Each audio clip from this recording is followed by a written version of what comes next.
Hey guys, it's me Seren back with another video. It's going to be a video that has been highly requested, and it's on creating and maintaining safe spaces. I've made videos in the past about the importance of safe spaces and the importance of having a place where you can go to clear your mind and kind of gather your strength and gather your wits about you and keep yourself kind of mentally strong. Digital spaces as well as in real life physical tangible spaces. But a lot of people have asked me about how, like, specifically, how do I create these spaces. Like, I've talked kind of about the importance of the spaces and how the spaces are necessary, but a lot of people have asked me, how do I go about creating these spaces? And once I have them, how do I maintain them? So I'm going to read you some initial tweets. Um, and also, someone also reached out to me about this on Tumblr, and I want to read that as well. So somebody said, I was wondering if you could talk about how someone would go about creating and maintaining a safe space. You touched on the need for them, but keeping them up, especially in the openness of the internet, is difficult. I was wondering if you'd have tips based on experiences. And yeah, it can definitely be hard, especially on the internet, especially when you have people that feel like they have the right to like bust up in your space consistently. So someone asked me something very similar on Tumblr. Hi, Seren. I was wondering if you'd ever be interested in doing a YouTube video on maintaining a level of mental and emotional healthiness despite your wokeness. And I'm just trying to understand how to do the same. And I replied, I was like, I've gotten a bunch of requests for a vid on maintaining safe spaces, and I think your question is kind of related to that. So let's start with creating safe spaces. How do you create a safe space? My number one advice for creating safe spaces, and also this is also advice for maintaining them, is to disengage. You guys know I always say disengage. I've been saying disengage for like a solid at least a year now. Disengage from emotionally draining people. Disengage from willfully ignorant people.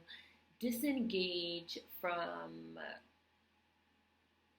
what is the word I want? Intellectually lazy, which I've talked about in other videos, people. There are people out there that want to have real meaningful conversations and dialogues. I was talking to a friend the other day about kind of the space that we have in the comment section of my videos, and there's a real dynamic there where you guys have really interesting, provocative conversations.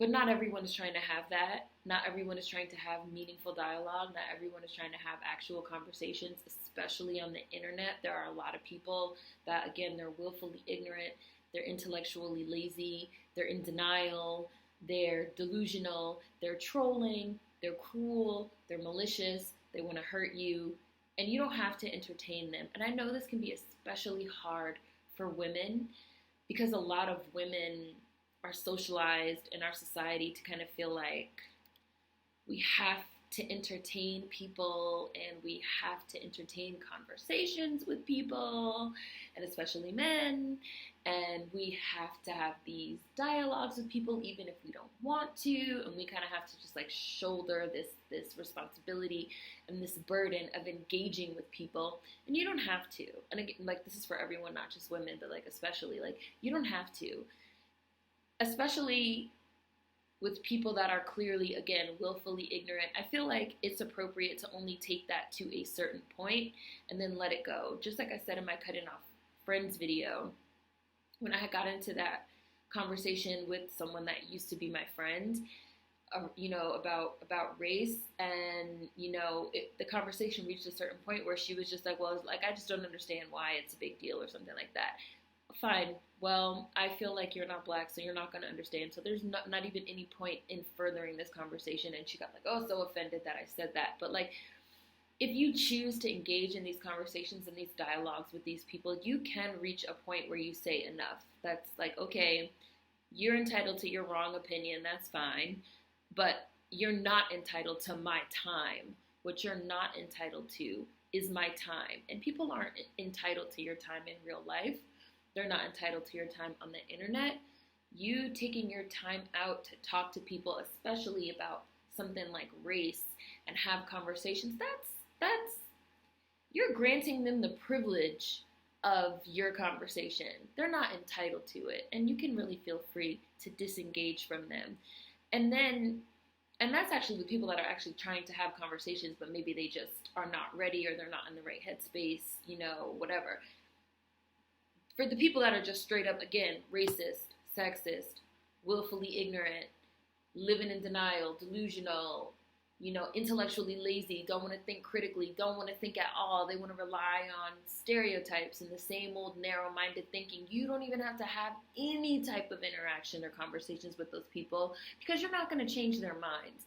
A lot of the dialogues and the conversations that we have, I personally feel, about race rest on this assumption that there's like some magic phrase, or there's like some magic word, and that when we say that magic key phrase, we're gonna like magically unlock the fucking door and just change people's mind, and just like open them up to the fact that, oh, systemic racism does exist, and black people have been discriminated against in this country. But like, that's not gonna happen. You're not gonna change anyone's mind that isn't already looking to have their mind changed, that isn't already in the right headspace to hear certain things, that isn't already looking to have actual conversations.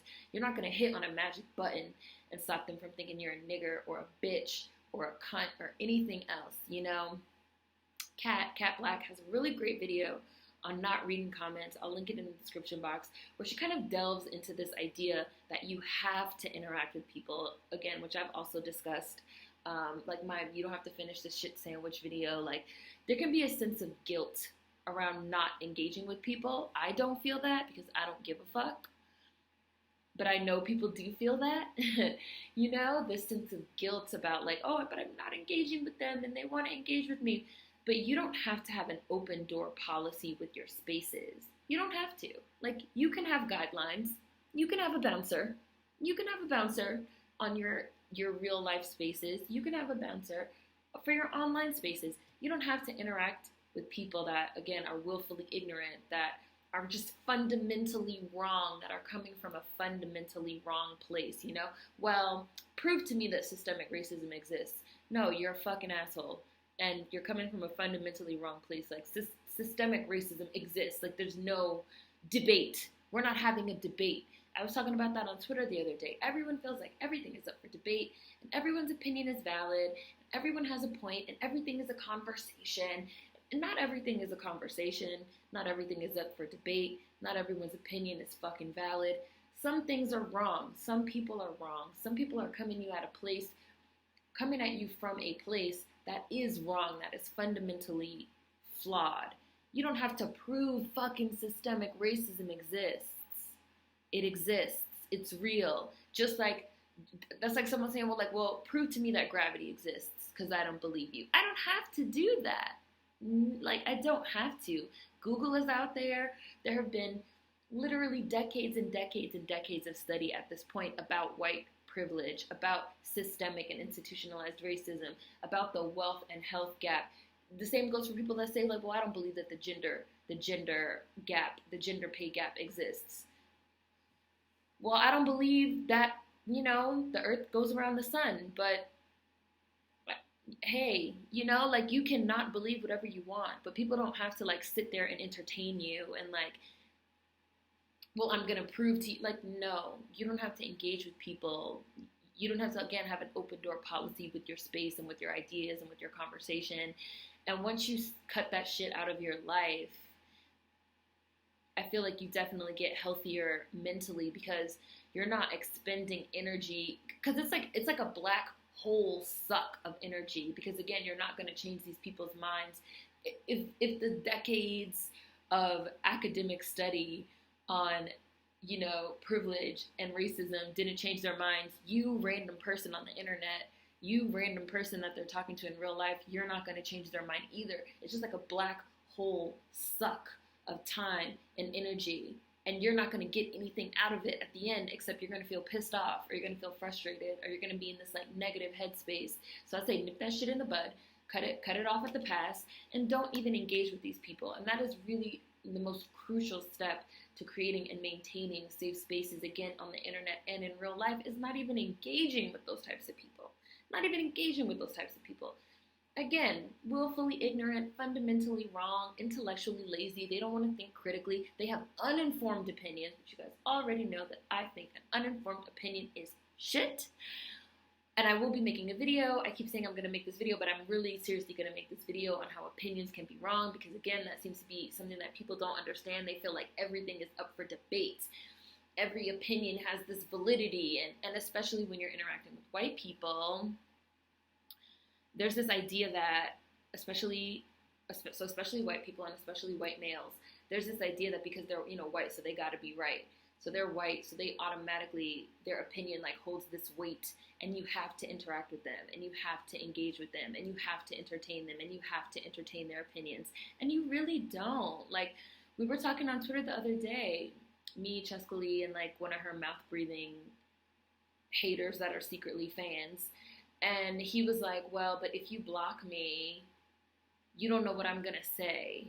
Like, you're not giving me the chance to say what I'm going to say. And she's like, well, I have engaged with you up to a certain point, and everything that I'm saying to you, you're giving me this like nonsensical rebuttal, so I don't have to continue to engage with you anymore. Again, there's this entitlement, and again, especially from white people, especially from white males, especially from white straight males, there's this entitlement. Again, there's this sense that my opinion holds this weight, it holds this gravity, and you have to listen to me. And if you don't let me call you a nigger, if you don't let me call you a cunt, if you don't let me call you a bitch, how do you know that that's what I'm going to say? Like, because we've been interacting for the last hour, and you've been doing nothing but hurling insults and refusing to even engage in an honest, meaningful dialogue. I don't have to wait to get to the point where you call me a fucking, nigger welfare baby. Like, I don't have to engage with you to that point. But again, that's entitlement.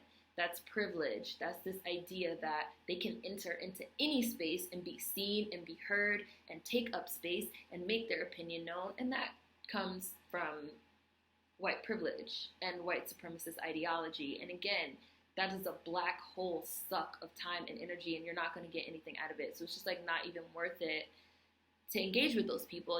They just want to come in your space and yell and stamp their feet and not have meaningful dialogue, and you don't have to engage with them. Like, I'm gonna really seriously keep saying that, because that is, disengaging is literally, I would say again, the number one most important step, strategy to creating and maintaining online and in real life safe spaces. Because there's just no meaningful dialogue to be had with those kind of people. I mean, and that's not just white people. Like, I'm talking about white people, but that's not just white people. That's like black people also. In my Cutting Off Friends video, I was talking about a person of color, a non-black, Hispanic, a Dominican. So, like, that's not just white people. Like, that's black people that their minds are not ready, coons, non-black POCs. Like, that's anyone that feels entitled to come into your space with just some, like, willfully ignorant bullshit and like demands, and you have to tell me this, and you have to tell me that, and you have to explain this, and you have to explain that, and you have to prove to me that this exists and that exists. Like, actually, I don't have to do any of those things. We can have a conversation, but you're not gonna fucking force me, And it's just like, there's no meaningful dialogue to be had with those people, so you're wasting time. And it's just much better, more productive ways you can spend your time and things you can do with your time. It's so much more productive to focus on doing your work, just like I talk about in my Do Your Work video, just like Toni Morrison says, there are people out there in the world who their whole entire lives revolves around privilege and the feeling that they get from fucking with people, basically. The feeling that they get from being racist, the feeling that they get from indulging in this white supremacist ideology, the sense of superiority that they have, that they've been conditioned to feel by our society.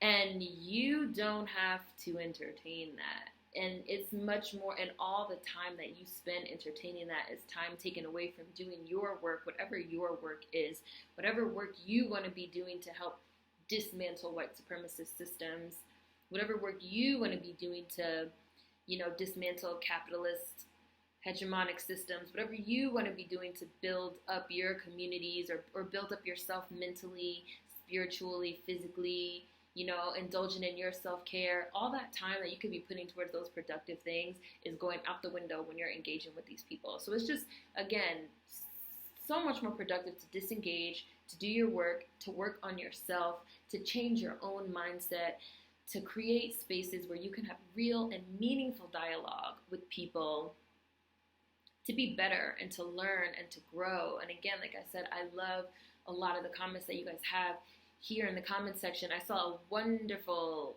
exchange between two commenters yesterday or the day before, and I like left a comment, even though they probably were like, oh, that's creepy, like creepy big brother's watching you. So if you guys see it, I promise I wasn't like watching your whole conversation. I just saw like the tail end of it, where it was like, oh, I saw you on another video. I saw you on like another video about like, Black-owned businesses and like building up the Black community, and it's just like so nice and refreshing to like run into people and be able to like have these conversations without like bullshit and this and that. And they had like a really nice exchange, and I was just like, this is why I do what I do, and this is why I have created this space here.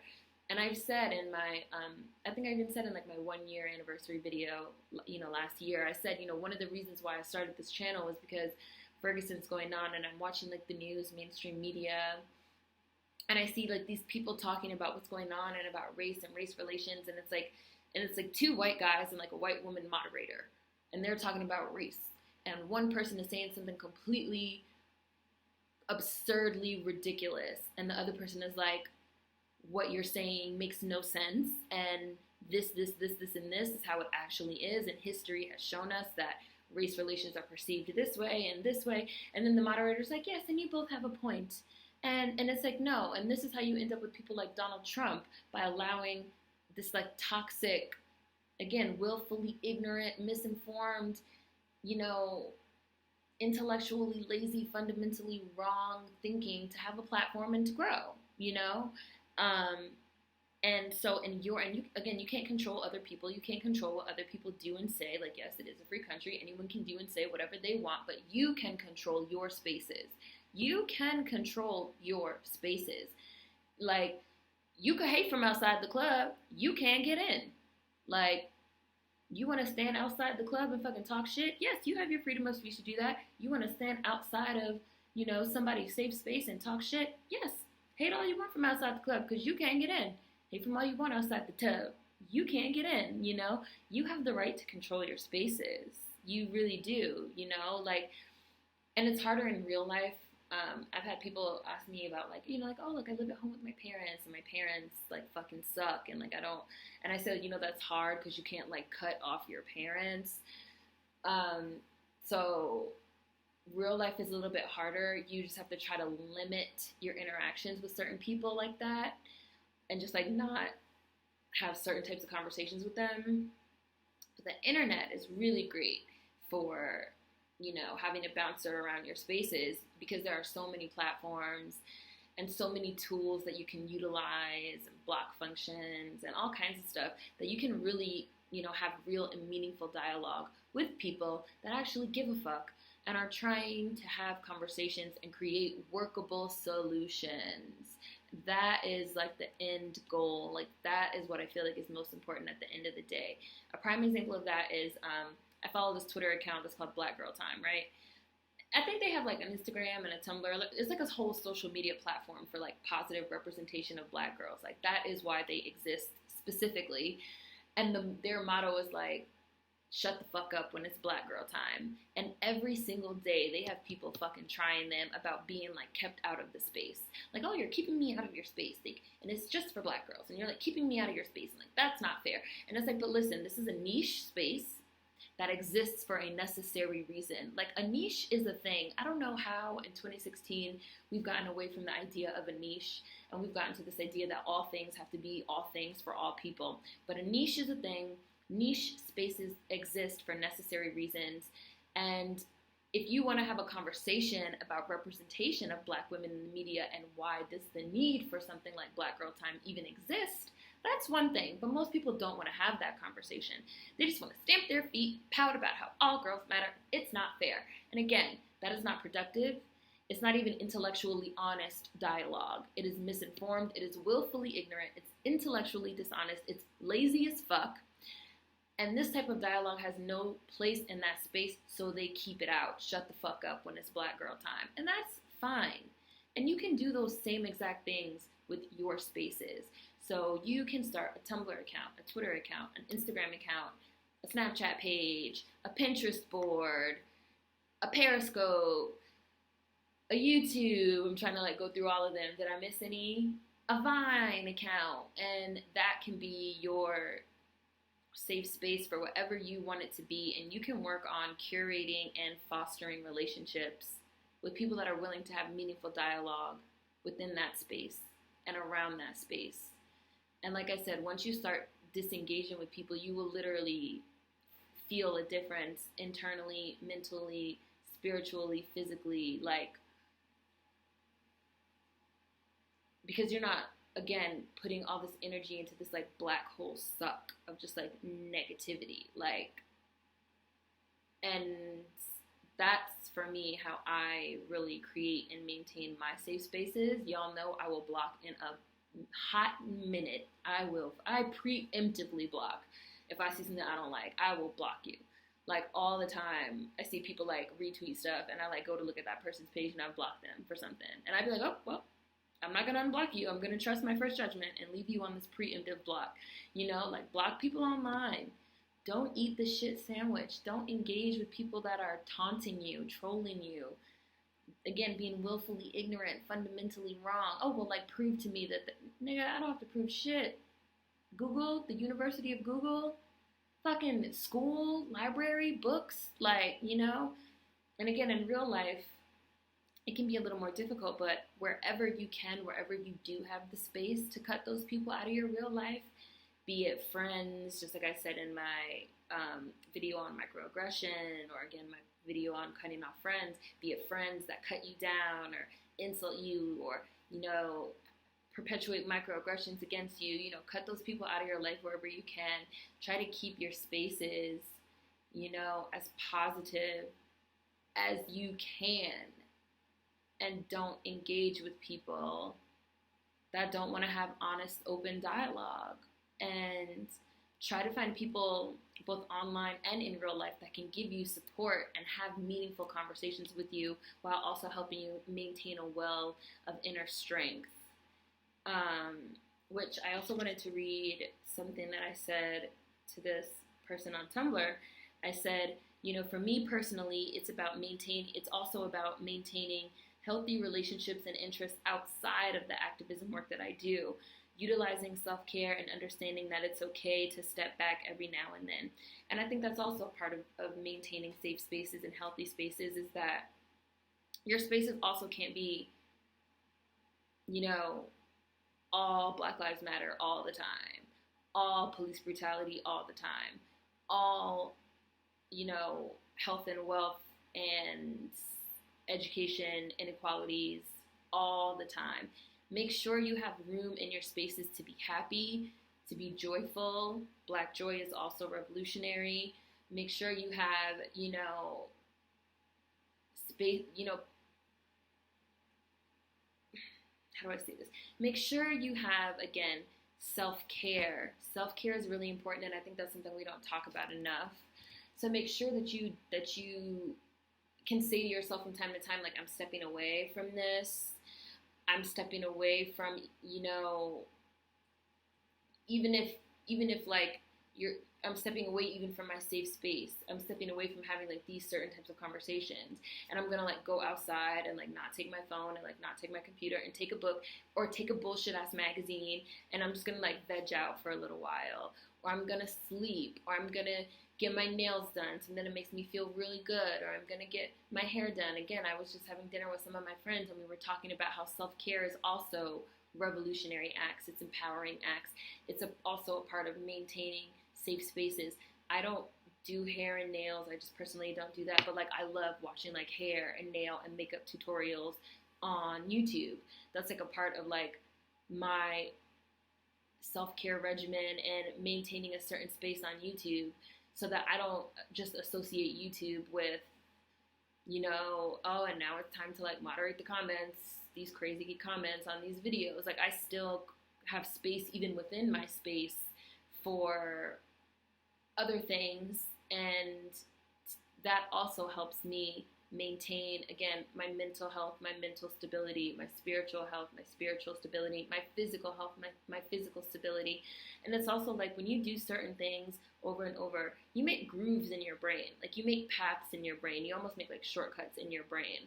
So it's like you start having associations with things, and you can create negative associations with things, or you can create positive associations with things. You really can, like you literally can. Like people say like what you think you can become, and it's true. Like if you think about something enough and you cultivate those grooves and those shortcuts in your brain, and you create positive associations, you can create positive spaces. You guys get what I'm saying?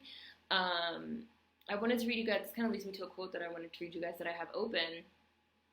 And the quote is from a forum on living somewhere that you hate. So the quote is, "The key is to accentuate the positive while striving to eliminate the negative. You literally have to train your mind to think in a certain way. You have to ignore what others do and start focusing on what you do instead." Again, what do I always say? Disengage and do your work. You have to ignore what others do and start focusing on what you do instead. Taking action over your destiny, any action, gives one a feeling of empowerment. You begin with small steps. Over time, you can change attitudes and perceptions this way. And I think that's a really great quote. I think it's really important. Again, this was a quote on a forum about living somewhere that you hate. But I think that those tips can really be used to carve out space anywhere. So like you live in a city where there aren't a ton of Black people. Try to accentuate the positive while ignoring the negative. Try and find at least one or two places where you can be with like-minded individuals. Again, that can be really hard in real life. I know that can be super hard.